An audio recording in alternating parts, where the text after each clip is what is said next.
get closer to danger to get amazing video of lava going into the ocean. It's beautiful. Yeah, it is. And our media partners at Civil Beat kick off a new series with some amazing volcano daredevils.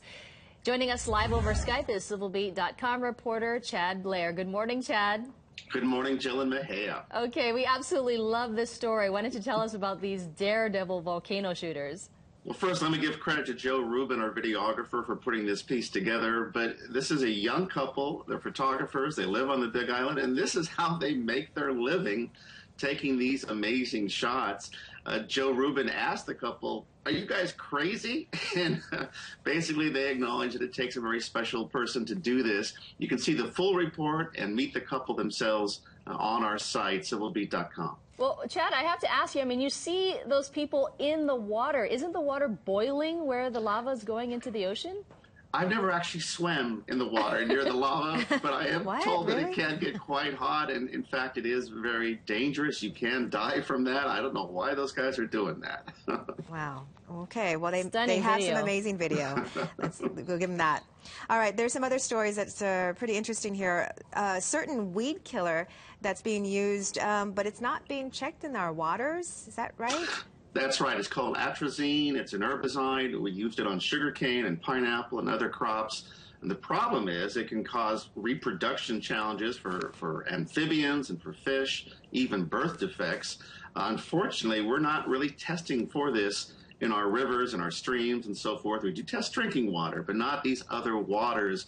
And that is a concern. Some scientists, including one at UH, says we really ought to ban atrazine. Another issue that Civil Beat is looking at is homelessness, and it looks like the House just passed a bill to allow the homeless to sleep in their cars in certain areas. Can you tell us more about the bill? Yeah, so this was yesterday at the Capitol, emotional discussion back and forth, pro and con for the bill. This is temporary, and this is only for nighttime parking, and this is for homeless people that actually have cars. There are many homeless people that live in their cars. The idea is to do something about the homeless problem, give them a place where they can sleep and where it's safe. Rita Cabanilla, the housing chair, is sponsoring it. I can tell you other lawmakers are concerned. Joe Jordan from WWII says this is not a good idea. What about substance abuse problems with homeless people? Are we going to be liable? So the challenge of homelessness continues, but this is at least a temporary fix. All right. Well, I know that there's one last story, some federal help for Filipino WWII veterans. How is that? That's right. Mazie Hirono and Colleen Hanabusa on yesterday introduced legislation, respectively, in their chambers.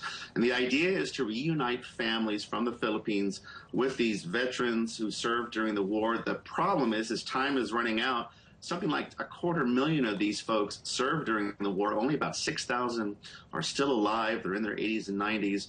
They're hoping, Mazie Hirono and Colleen Hanabusa, that immigration reform will help spur what they call a reunification act. Certainly, time is crucial here. Well, a lot of interesting stories. Chad Blair, thank you so much for joining us on this Wednesday.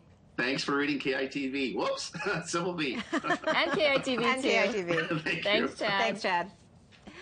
And you can find the complete stories that we've just discussed on civilbeat.com. It's 6:39. We'll be right back.